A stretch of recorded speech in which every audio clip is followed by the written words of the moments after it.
के संगठन के हमारे साथ कांग्रेस के अमरजीत चावला जी जुड़े हुए हैं। मैं सीधा उन्हीं के पास चलता हूँ। चिंतन की जरूरत तो है चावला साहब, और दूसरी महत्वपूर्ण बात है कि निश्चित तौर पर कांग्रेस पार्टी ने इतना सब कुछ दिया कार्यकर्ताओं को, आपने भी लगातार सेवा की, आज आप प्रभारी महामंत्री हैं, जिला अध्यक्ष से करियर आपने शुरू किया था।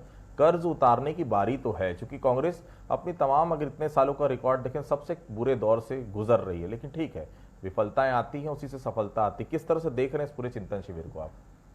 देखिए आदित्य जी, निश्चित तौर पे कांग्रेस की पार्टी जो है वो स्वाधीनता की लड़ाई की कोख से जन्म लेने वाली पार्टी है, तो निश्चित तौर पे हम लोग इस देश को अपने परिवार के रूप में मानते हैं। और देखिए, जब एक सामान्य परिवार में भी जब कोई संकट की घड़ी आती है तो उस संकट की घड़ी में परिवार के सारे सदस्य इकट्ठे होकर आपस में चिंतन मनन करते हैं कि कैसे ये परिवार में आने वाले संकट से हम दूर निकलें।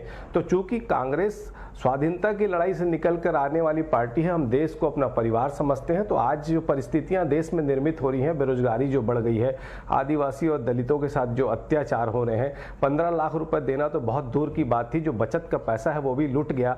आज डीजल पेट्रोल कभी इतना महंगा नहीं हुआ। जो 63 रुपए 2014 में मिलता था वो डीजल पेट्रोल आज 110 के पार हो गया। जो सिलेंडर 400 रुपए में मनमोहन सिंह जी की सरकार में मिलता था वो 1000 के पार हो गया। 2 करोड़ रोजगार हर साल देने की बात करते थे, करोड़ों बच्चों का रोजगार छीन लिया गया। किसानों को पहली बार 10 महीने तक देश की राजधानी में बैठकर अपनी मांग मनवाने की बात करनी पड़ी। जीएसटी पहली बार खेती में ले लिया गया। नोटबंदी से देश का नुकसान हुआ। आज स्थिति यह है कि 142 जो बड़े उद्योगपति, उनकी संपत्ति में एक साल में 30 लाख करोड़ रुपए की बढ़ोतरी हो गई। आज स्थिति यह है कि डॉलर के मुकाबले में हिंदुस्तान का पैसा 76 रुपए नीचे चला गया। तो ये जो परिस्थिति देश में निर्मित हो रही है, तो उसकी चिंता इस देश को अपना परिवार मानने के रूप में कांग्रेस पार्टी करती है। लेकिन ये होता है कि जैसे एक ट्रंक कॉल का जमाना था, तो उस समय ट्रंक कॉल से हम फोन करते थे। आज मोबाइल का जमाना है, तो आज के जमाने में उस फोन से ट्रंक कॉल की प्रासंगिकता बिल्कुल मायने नहीं रखती। जैसी परिस्थितियां, जैसा देश वैसा भेज। तो आज की जो परिस्थितियां हैं हिंदुस्तान में, भारतीय जनता पार्टी जिस हथकंडों का इस्तेमाल कर रही है, चाहे वो व्हाट्सएप इंडस्ट्री का मामला हो, चाहे नवरत्न कंपनियों को बेचकर यहाँ देश में बेरोजगारी फैलाने की बात करें, चाहे हमारे पिछड़े और दलितों का जो आरक्षण खराब कर, मतलब जो भी हथकंडे वो अपना रही हैं देश में हिंदू मुसलमान करके। आज चाइना जो डोकलाम में घुस गया, अरुणाचल में जो चाइना अतिक्रमण कर रहा है, उस पर चर्चा होने के बजाय हम लोग दूसरे मुद्दे पर चर्चा करें। तो आज हमको चिंतन हम इस बात का करें कि कैसे उनके इस गंदे हथकंडों से निपटने के लिए वर्तमान परिस्थितियों को देखते हुए हम अपनी तैयारी करें। इसलिए हम आत्मचिंतन भी कर रहे हैं, आत्ममंथन भी कर रहे हैं और आत्मसंकल्प कर रहे हैं कि आज देश को कांग्रेस पार्टी की जरूरत है और देश की मजबूती के लिए कांग्रेस अपनी पूरी तैयारी के साथ चिंतन मनन आत्मचिंतन कर रही है। लक्ष्मी जी, भारतीय जनता पार्टी का कहना है कि चिंतन शिविर नहीं है, चिंता है कांग्रेस चिंतन। जी, मैं थोड़ी देर पहले पढ़ रहा था कि मुख्यमंत्री ने साफ तौर पर उदयपुर पे कहा है कि सामाजिक न्याय हमने राजस्थान और छत्तीसगढ़ दोनों जगह लागू किया। राहुल जी ये चाहते थे। सामने वाली पंक्ति में आज राहुल गांधी सोनिया गांधी के बगल में बैठे हुए मुख्यमंत्री नजर आ रहे हैं। इसमें कोई दया नहीं कि अपना कद उन्होंने बहुत ऊपर कर लिया है। छत्तीसगढ़ मॉडल की चर्चा होती है निश्चित तौर पर। इस जो चिंतन शिविर है उसमें भी छत्तीसगढ़ के मॉडल में जो लगातार गोबर खरीदी की बात करें, किसानों की बात करें, तमाम बातें वहां पर गूंज रही है। छत्तीसगढ़ के लिए चिंतन शिविर में क्या निकल कर आएगा, क्या उम्मीद करे छत्तीसगढ़ की जनता? देखिए, छत्तीसगढ़ की जनता हमसे जो उम्मीद रखती है, हम उस उम्मीद पर खरे उतर रहे हैं। इसलिए हम लगातार चारों विधानसभा के उपचुनाव भी जीत रहे हैं, सभी मेयर हमारे हैं।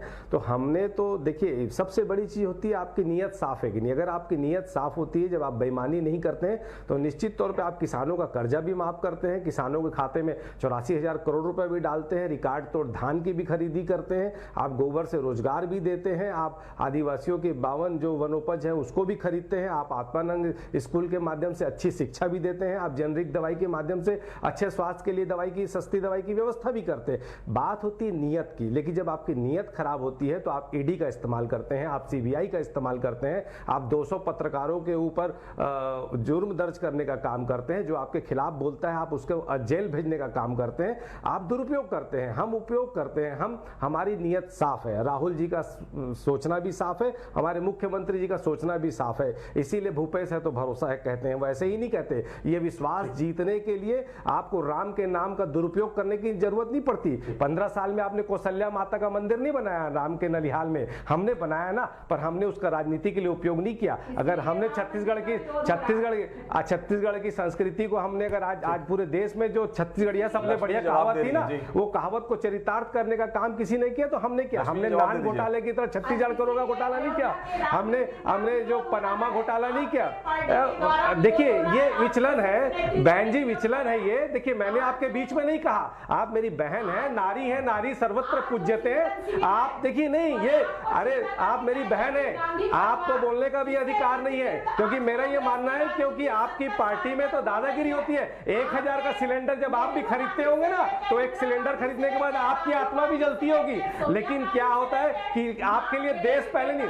अरे जिस आरएसएस के कार्यालय में आजादी के 52 साल तक झंडा नहीं फहराए, वो आज राष्ट्र प्रेम की बात करते, वो देश प्रेम की बात करते। अरे भगवान राम का उपयोग जो वोट लेने के लिए करते हैं, सब्सिडी खत्म कर दी, आप उज्ज्वला गैस नहीं दे रहे उनको, आप किसानों के ऊपर जुल्म कर रहे हैं, आप बीज और खाद तक नहीं दे रहे, आप यूरिया नहीं दे रहे, आप दाना नहीं दे रहे, आप जीएसटी का पैसा नहीं दे रहे, आप सेंट्रल सरकार नहीं खरीद रहे। आप लोग सिर्फ बात कर सकते हैं, चिंता आपको इस बात की है कि अब कांग्रेस फॉर्म में आ गई है और आपकी चला चली की, इसीलिए आप खैरागढ़ में भी मार खाए। लखन जी के पास मैं चलता हूँ, मैं आता हूँ 23 के चुनाव में आप छत्तीसगढ़ में 10 सीट में भी पहुंचने वाले हैं। मैं आता हूँ डॉक्टर लखन तंवर जी एक बड़ी बात उन्होंने कही कि अपनी निजी आकांक्षाओं को संगठन के हितों के अधीन रखना पड़ेगा। ये छोटी मोटी बात नहीं है, बड़ी बात है जो सोनिया गांधी ने रखी। क्या ये कमी देखते हैं आप संगठन स्तर पर? नहीं देखिए कमी नहीं है, बात ये तारीफ के है। बीजेपी को भी सीखना चाहिए कि अगर कोई अच्छी बात विपक्ष के लोग करते हैं उसको मानना।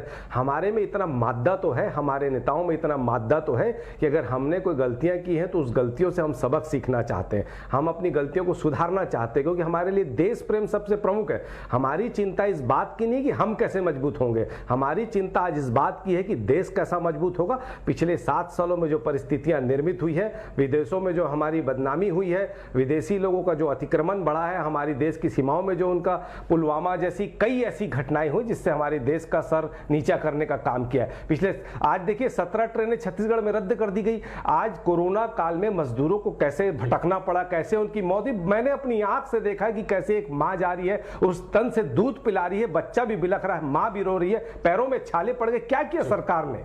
तो ये टीका लगाने में ये खाली क्या होता है, सिर्फ प्रचार प्रसार करने वाली से अरबों खरबों रुपए ये अपने प्रचार में, अपने सूट में खर्चा कर देते हैं, अपना हवाई जहाज खरीदने में कर देते हैं, विधायक सांसद खरीदने में कर देते हैं। इनके लिए देश की जनता कोई मायने नहीं रखती। ये सिर्फ ये देखते हैं कि हमारा काम हो और व्हाट्सएप इंडस्ट्री के माध्यम से ये झूठ फैला के देश का जो एकता और अखंडता और भाईचारा उसको खत्म करने का प्रयास करें। तो हमारी चिंता ये है, हम चाहते हैं देश मजबूत हो, क्योंकि देश है तो हम है तभी पार्टी है, पार्टी से बड़ा देश होता है हमेशा। तो देश हित के लिए जो अच्छा होगा कांग्रेस पार्टी वो करेगी। लक्ष्मी जी